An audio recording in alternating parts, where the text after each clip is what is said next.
Welcome to the Manuchehri podcast. Over the last 30 years, it has been my joy to assist humanity in aligning with their magnificence so they may heal, discover their natural gifts, and communicate with loved ones living on the other side. May you also experience delight while we dance in the powerful, intuitive world of energy. Let's get going. Hello, and welcome to Where Energy Meets the Divine. Before we go to the phone lines, and of course, if you want to leave a voicemail, please visit energyintuitive.com, go to the podcast page, and leave us a voicemail. You'll get a free self-hypnosis meditation as a thank you for letting us have an insight into your world and for me to give you intuitive answers about how to resolve something, how to get solutions, because there are incredible solutions, many solutions to every single issue that a person is having. The logical ones are the ones that we come across very rapidly, but those aren't the ones that actually are fulfilling. They don't give us the solution that we desire. But those are available. Those are easy to discern and to recognize. And many people think those are the only solutions that are out there, but that's not true.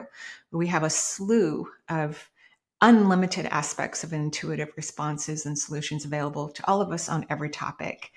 And my job is to help deliver that to those who ask questions so that you can get your situation healed, resolved, finished, so you can move on in your life and have a different experience to heal something within yourself, whether it's your body, your resources, your relationships, a great job.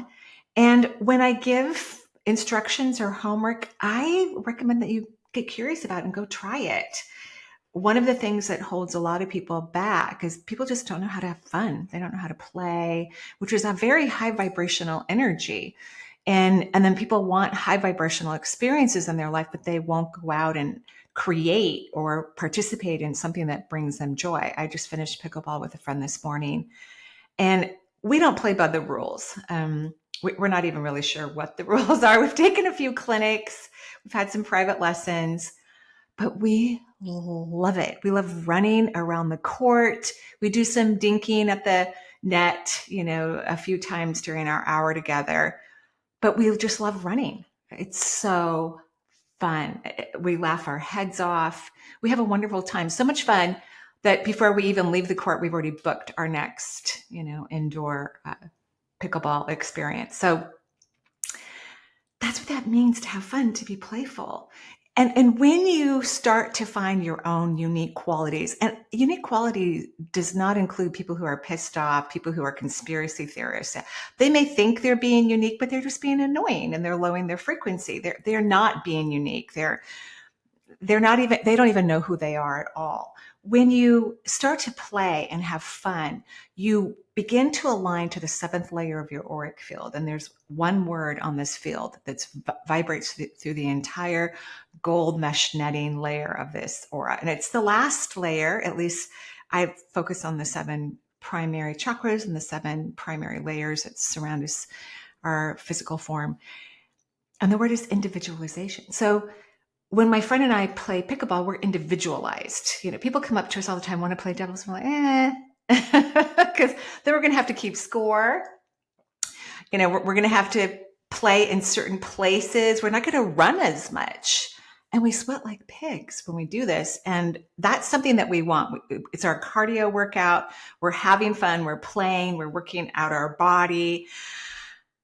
We're laughing our heads off. So when you individuate, when you truly become individualized, the premises about the 7th layer of the auric field is that you start to vibrate your energy closer to God, the universe, creation, whatever words you want to use that describe this power, this beautiful power that we're all a part of, we're all connected to. So when people don't individuate and they're too afraid to be silly or to play, like, we don't care that we don't keep score. And it's not that we haven't tried, like we take clinics, but the vibration there isn't an alignment for us. So we're not supposed to. We're not supposed to work really hard to figure out all the rules of pickleball. And we're smart people. It's not like we, our brains couldn't make it work, but we're not supposed to. So that's when you start to individuate, because you listen to your energy, you follow where your energy is leading you, and you surrender to the blissful circumstances that you've allowed yourself to be in. Imagine what that does to your subatomic particles. They start, vibrating at very high frequencies, and magic happens. So let's say that you love to hike around lakes, and you also like to hike part of your hike backwards. It's a flat surface, it's well maintained, and it's silly. You know that people might think you're weird, but your body wants you to do it.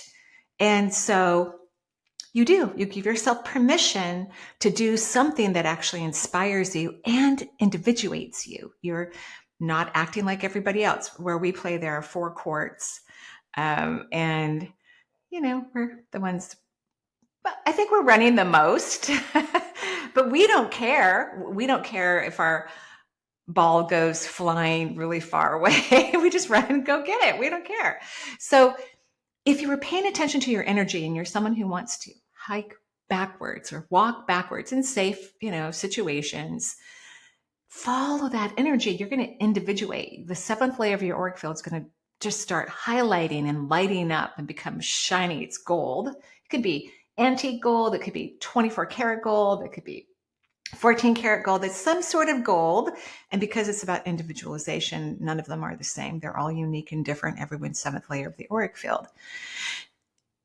So if you gave yourself permission to have this playful, individualized experience that your being wants, you're going to heighten your vibration. You're going to heighten your frequency. And then when you leave, let's say you leave the mountain or wherever you were walking backwards, and I know it sounds weird, but I'm not kidding when I say this, then the rest of the day, you're going to have more encounters of the multisensory realm because you're closer to your individualization. You're closer to your authentic alignment with creation, which is where all the good stuff is. It's often referred to the nothingness. That's where everything happens, in the nothingness. And when you play abandonedly, when you're in joy, when you're laughing your head off, you are closer to creation than you could possibly imagine. But you have to give yourself opportunities to do that. You can't just wait until it comes knocking on your door. That could happen, but you live in a physical reality. And physical realities are more about experimentation and curiosity. So if you went out and just tried a few things, have you ever done paddleboarding before, kayaking, pickleball, racquetball, horseback riding? And of course, these all don't have to be physical activities, could be other things. Have you thrown clay on a wheel before? Have you painted art? Have you wrote a poem? So allow yourself to get into this experimentation where your vibration starts to move into fun, because you're going to start to individualize your energy and allow yourself to be peaking your subatomic particles into your authentic God self.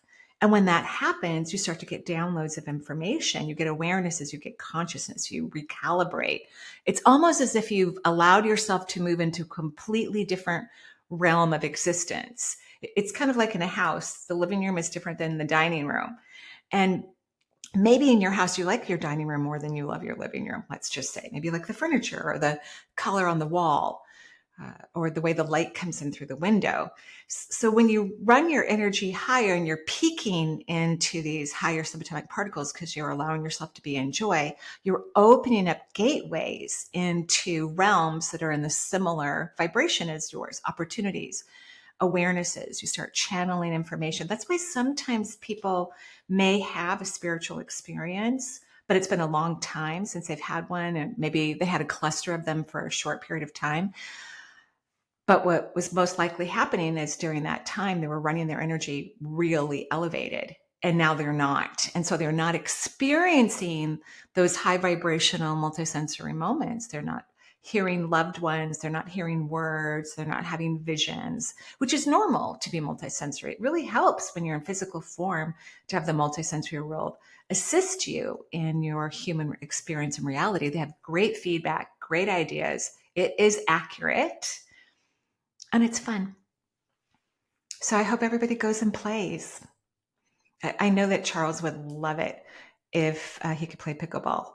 Obviously, he can't the way humans do, but I'm serious. When I got home, I thought, oh, I should just go find a tennis court somewhere and hit some balls and let Charles go catch them. He will love it. He would be in heaven. So if you're not sure what play looks like, go talk to a dog. They'll tell you all about it.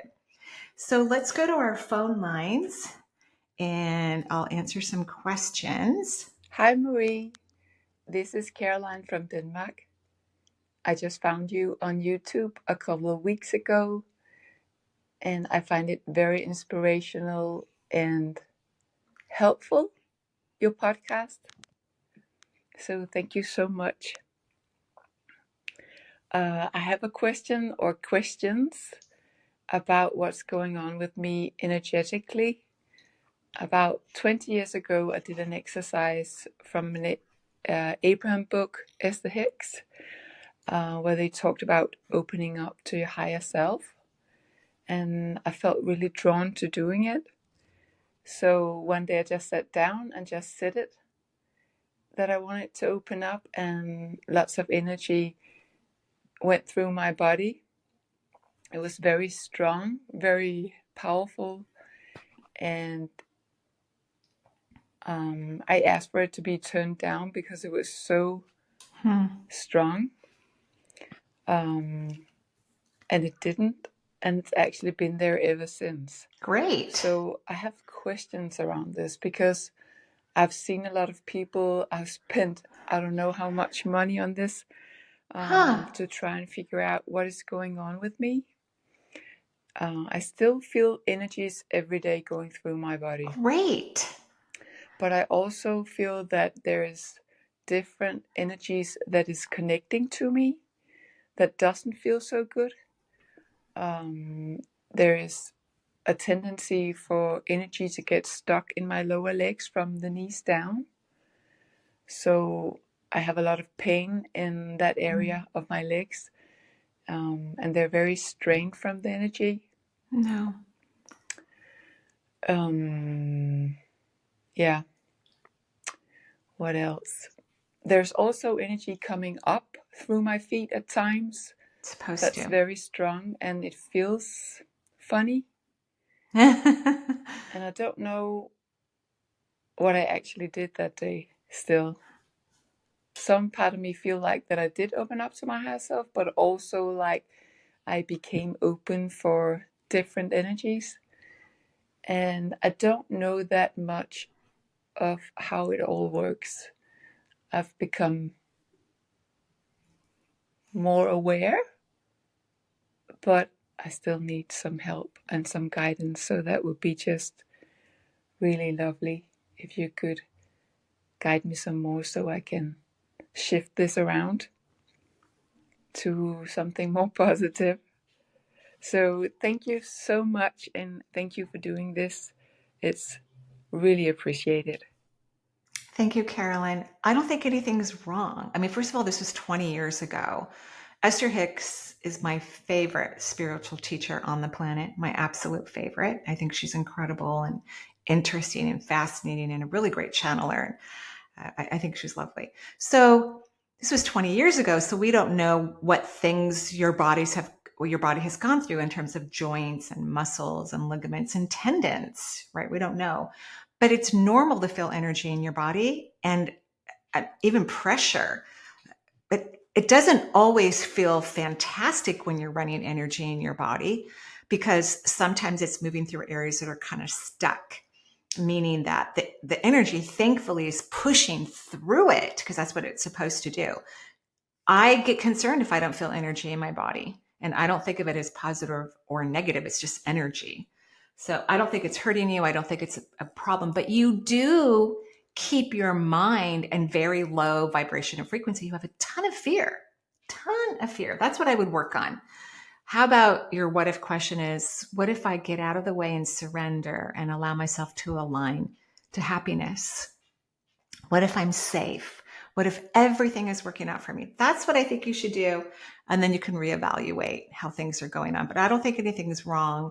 And the energies on Earth are the energies that are low frequency. Energies outside of Earth are high vibrational. So You're not letting in anything to hurt you or harm you at all. Okay, thank you so much. Hi, Marie. This is Estelle from Honolulu. Estelle. I have a question about my husband who just passed away recently, about 80 days ago. Oh, I'm missing him very much, and I would like to connect with him, and because he passed away so suddenly while I was away, and I feel a lot of guilt about it, and I miss him so much, and I wish he was still here, and I just need a direction to find out what I should do for the rest of my life. At this moment, I'm also battling stage 4 breast cancer, and I just need some guidance. Any help would really, really, truly appreciate it. And I just recently found your broadcast and your messages about energy, and which helped me a lot. Thank you very much, and happy Mother's Day. Thank you. oh. So we know this question was left months ago, right? Because right now, today, I'm recording on October 27th, 2024, and Mother's Day is in May. So this was a while ago. I'm so sorry, Estelle. I'm very, very sorry. I'm so sorry that your spouse crossed and that you weren't home when it happened. It's actually not uncommon. So souls, when they're making a decision to cross over, they aren't necessarily thinking about how it's affecting the humans that they're leaving behind. They make these decisions long before they even reincarnate into the physical reality. So many times souls cross when we're not around. Even in the hospital, when people are actively dying, they will wait till everyone goes to lunch, or if there's a primary caregiver, they wait till that person goes to take a shower or go get a cup of coffee, because it's hard for them to leave their bodies before, right? That, like, when everyone's around, it's hard for them to let the energy. So when we leave our bodies, all of our energy has to detach from our physical form, and then it goes off into all the heavens. And there's this challenge about it. When our loved ones are standing next to us, it's very difficult and very hard. Your husband loves you very deeply. He worries about your health. And he says, whenever you decide to join him, which could be many years from now, he will be there to greet you. He will be there to greet you and to spend time with you. He knows this was like one of the worst things that could happen right now in your life with everything that you're dealing with. But he says that you're the type of person who worries about other people a lot, kind of like a little bit of a people pleaser. And he hopes that now that his energy is on the other side, that you are going to be able to focus on yourself and your own energy and spend time with you, because he said you haven't learned how to do that. And really, heart chakra issues, many of them are about that. And the heart chakra governs the breast tissue. It's about receiving and feeling lovable and worthy and deserving. And I know you felt that way with him, but we have to feel that way on our own, not just because some people say certain things to us or treat us in a certain way. We need to feel that way about ourselves. So he's hoping that you'll be able to spend time appreciating and loving yourself and not worrying about everyone else all the time. Because then that will get you to be able to take in lots of energy into your body and into not just breast tissue, but all the tissues in your body, all your bones, all your blood. That's what he's hoping for. But he is sorry that this created another challenge for you. That's what he talks about. So I hope that's helpful. And I'm very, very sorry. We'll all be thinking of you and sending you lots of love. Thank you. Hi, Marie. My name is Deedee. I'm from California. And next week, I am happy to say I'm going to be taking your Reiki class up in Washington. So I'm very excited about that.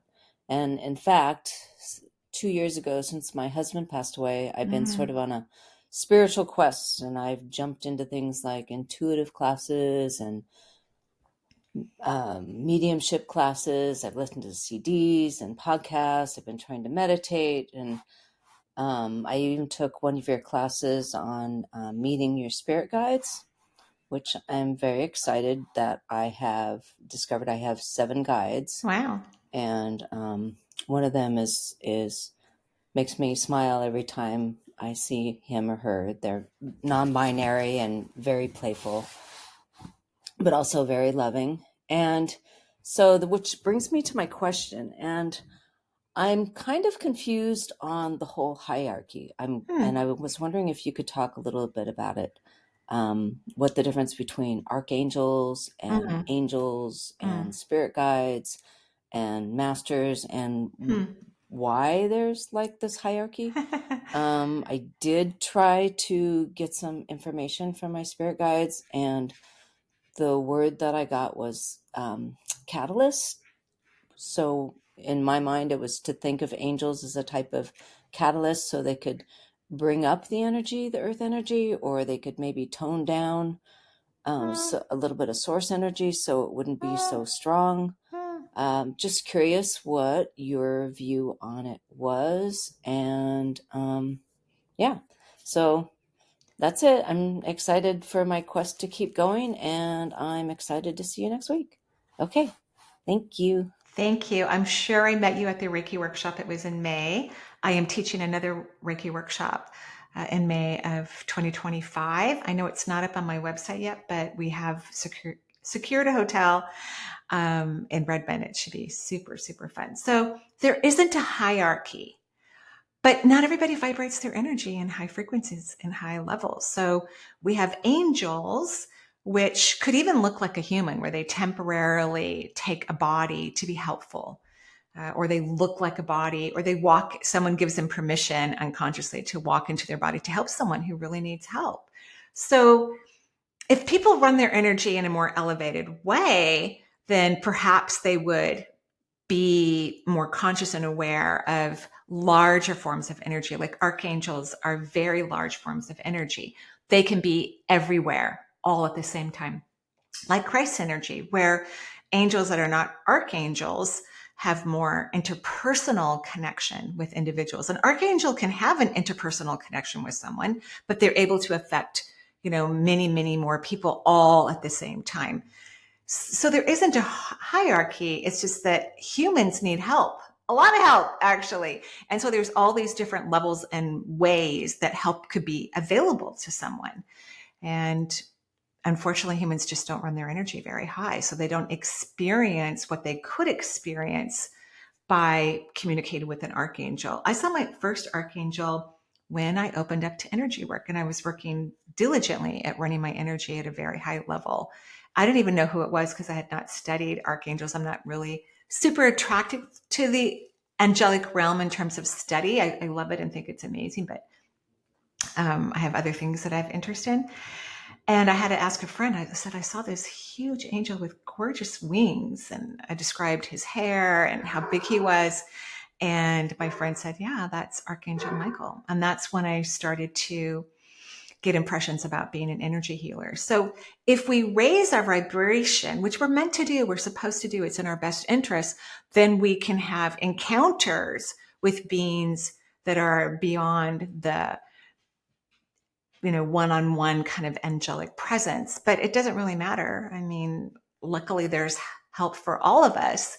But if you raise your vibration, you get more clarity about purposes and what path would be best for you in alignment, where to live, who to have in your life. You just get tons and tons of clarity. And then maybe you'll experience an archangel. So instead of thinking if there's a hierarchy, like this angel's got more consciousness than that angel, think of it as that humanity requires a lot of assistance, and there needs to be different vibrational beings available to assist humans at all times. At all times. I mean, this is a planet where there's still war and famine. Those words don't exist outside of the human realm. So there are lots of people who need tons of help and assistance from a physical perspective, from a mental perspective, and then humans who are, working on aligning to their purpose, and then humans who are doing everything they can to survive. So we need a lot of help here on Earth. But great question. I thought that was very interesting. Thank you. Hi, Marie. My name's Amanda. I'm from Nova Scotia, Canada. Interesting. I have been meaning to leave you voicemail for months and months. I feel like I have a new question I want to ask you a week, but I have yet to call in. So I came across a question that I wanted to ask, and I'm finally ready to send it. Recently, my mother-in-law has been, I guess, pre-diagnosed with ALS, and I've had 2 past long-term relationships where my partner's fathers have both had ALS while I was with them. And now I'm in a long-term relationship with my current partner, and we have children, and my mother-in-law has lost the ability to raise her toes, and she's had some testing done, and they're hinting, or it hasn't been, it's not definitive, but that she likely has ALS. And I'm just curious what the connection is. It's just, too coincidental. Maybe I'm attracting people with certain, or families with certain energy. I don't know. I would love your insight. If you could share anything, I would really appreciate it. Thank you so much, and I look forward to calling back. Thanks. Thank you, Amanda. I'm so sorry about your mother-in-law's recent diagnosis, and for the other 2 families that you were a part of during an ALS disease process. It's a really challenging disease, right? It's really scary. Although we're getting better at treating it. People are living longer. Not everyone, but people who do a lot of alternative treatments. I would highly consider your mother-in-law doing near infrared and red light therapy. Keep those nerves active.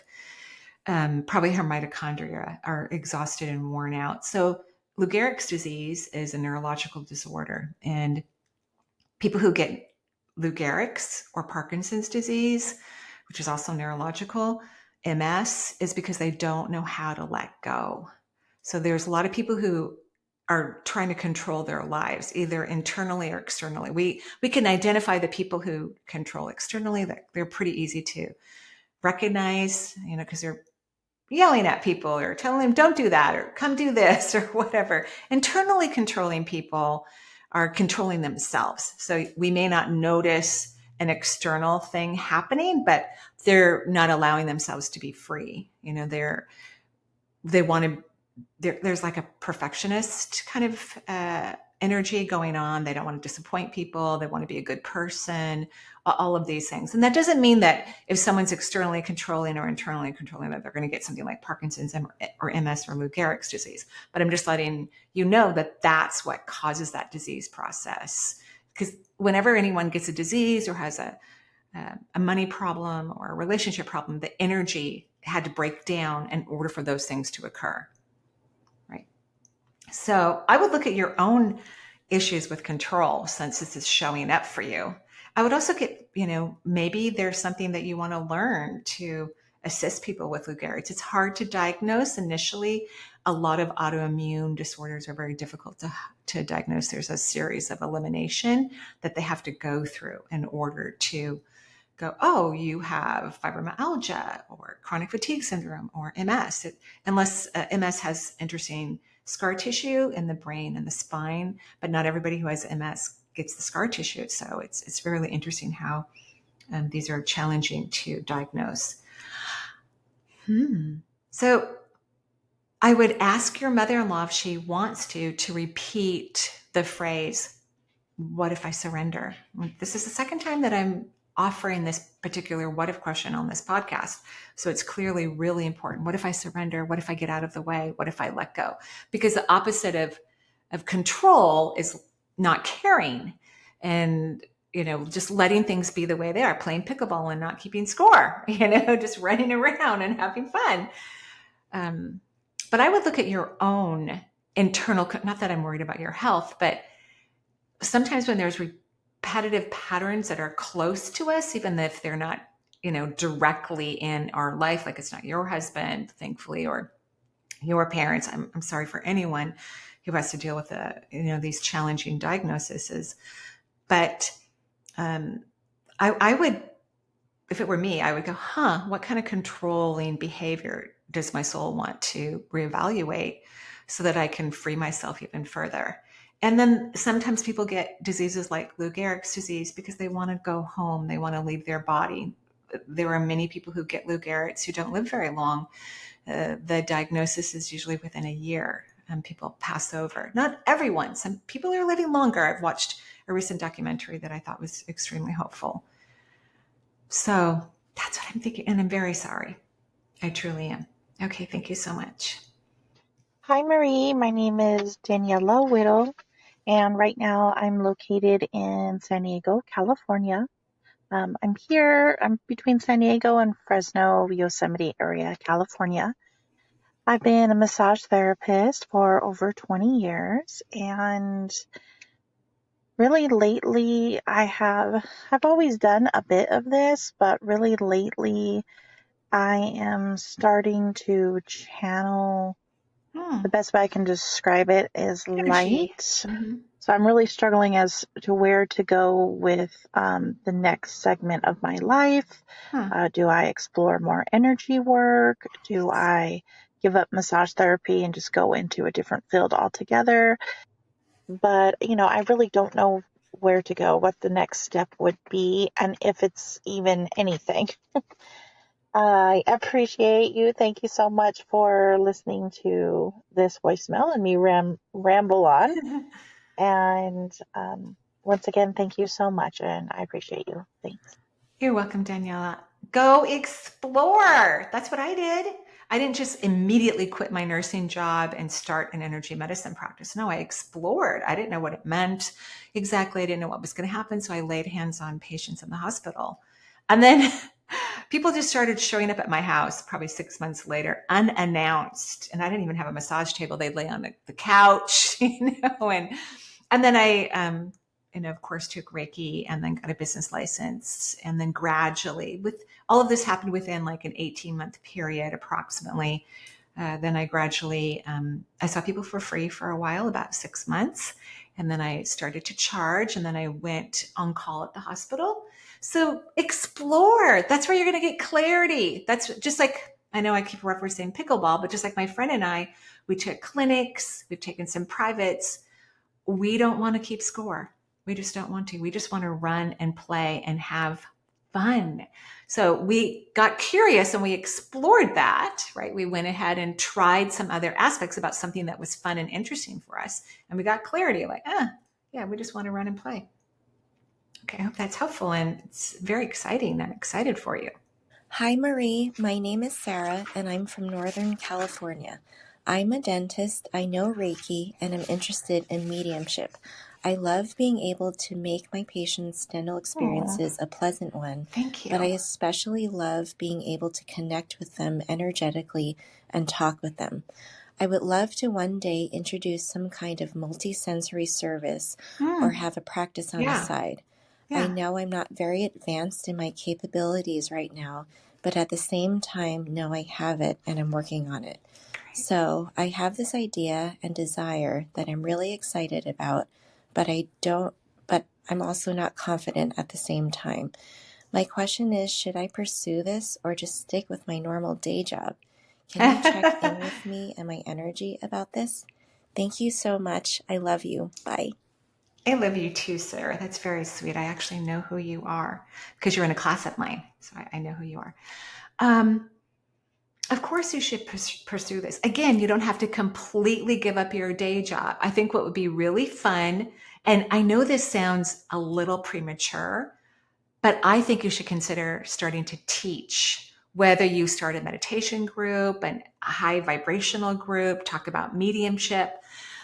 Start with 5 or 6 people if you want to, because a lot of times intuitives, we get information as we work. We get knowledge as we raise our vibration when we start working. So I think you should start teaching, and then you're going to notice more of your skill set. And then eventually you can, I don't know if you own your practice or if you work with another physician or dentist, physician, then go to part-time or take 2 days off of that week and start doing your multisensory work. And then you can see how you feel about it. Ooh, do I want to continue my dental practice a couple days a week and then do 3 to 4 days of metaphysical work? I definitely think you should pursue this, but it doesn't have to be one or the other. We're getting curious, and I think you should start teaching. I started teaching small meditation groups at my house. And it really helped me keep my vibration up and allowed me to gain quite a bit of knowledge in a really short period of time. So that's what I would recommend. Teach whatever makes you happy, happy, happy, happy, happy. And you will find the perfect students for you. So when we teach, we attract people who can learn from us. So you don't have to worry about, oh, maybe I'm not good enough to teach. You will attract people who will learn from what you know right now. And they will be very grateful and happy and thrilled for the community that you would be creating for them. Okay, that was a great question. I liked it. Hello, Marie. This is Molly from Idaho. I am calling because I have some questions about my intuition and intuitive process. I've taken classes with you and it has been extremely helpful, except for when I try to get information about myself or my family, it is tricky. It's still a little unclear there. And so recently my husband was involved in the purchasing of a house, and we bid on it and then we got it, which was exciting. But then as we were assessing the house, there were a lot of issues, and we already knew it was pretty derelict. But anyways, at some point, my husband asked for my advice and kind of my intuitive answer, and I just never got a feeling of like excitement there. I never got I don't know. I never got a good yes feeling from my intuition. And then it was coming down to the wire, so I told him to come back with a lower price. And eventually they went with another buyer and we lost the house. And so in the aftermath, there's just been a lot of disappointment and, and then you're looking and you see reasons why it would have been a great house and we could have figured it out. And it's just very confusing, basically. And in the moment that I gave that answer to him, I did feel like there was pressure, like urgency, like a fear of losing money. And I know none of that is intuitive. And so I'm just trying to get some clarity on what happened and did I give him an intuitive answer or not? And then also, like, some of the messages I've been getting from the universe have been like, something better, there'll be something better. But I know that, while I know that's true, I also know that I don't think the universe would tell me I made a mistake, or anybody. So, like, how do you know in the aftermath, like, what was the best decision? And just learn. I just want to learn and get clear intuition. So thank you so much. You're very welcome, Molly. Great question. I think you made an excellent decision. That house has a lot of problems, and you're right. You could have figured it out, but you guys would have had to jump through a lot of hoops. It's not about the inability to repair the house. It's the time. It would take so much time, which is money. You know, like if you buy a house that has foundation issues and plumbing issues and all this weird stuff, like layers and layers of stuff, then it takes a lot of time. And the people who ended up buying the house, they're used to dealing with homes that have that many issues. I'm not saying the things I said were related or not, I don't know, but the universe is telling me this house had a lot of issues. And so you want someone who already has connections. They know great people to fix foundations. They know great people to do the roof very quickly. And so the house was super complicated. So I think you made excellent decisions. So here's what you have to do. This is what I do when my children or family members or close friends ask me a question. I can tell if I'm detached or not. So you have to be detached in order to recognize that you're getting an intuitive response. Because when you get intuition, you don't really care. You're in this relax. You're like, wow, you're surprised. The information's calm. So you're detached. So I often tell my kids, I need 48 hours to be detached. And if I can't get detached, I don't even bother giving them intuitive information. They're smart. They can figure it out themselves. And they should be working on their own intuition, which I think they do. They just have a bunch of little kids. So it's kind of distracting. So detachment means you can't be emotionally connected to the question, the situation, the problem. You've got to detach. You have to think of something unrelated. You've got to wait till you're having a great time. You have to wait till you don't care anymore, which is really what I do. I work on being neutral, which is really God energy. It's the nothingness. It's the highest frequency that we could possibly be in, when we just don't care. We're okay whether it happens or not. It's fine. We're like, it's okay. If this thing doesn't work out or it does work out, we don't care. And so that's what you want to work on, so that you feel more confident about your decisions. But I think you got the right decision. In fact, what I would do if you guys are still looking for these derelict homes, get some good connections, find great contractors, people who work on foundations, because you're going to have foundation issues in really old, dilapidated homes. It's going to be a problem, especially if you want to move walls and things of that nature. So look for people who are really good at that type of work, and kind of old school, kind of old school foundation repair people. I think they're the best, personally. Okay, I hope that's helpful. And thank you everyone for listening. It was super fun. Have a beautiful day. It's a lovely fall, windy, gorgeous, bright leaf day here in the Northwest. Bye-bye. For now, joyful blessings.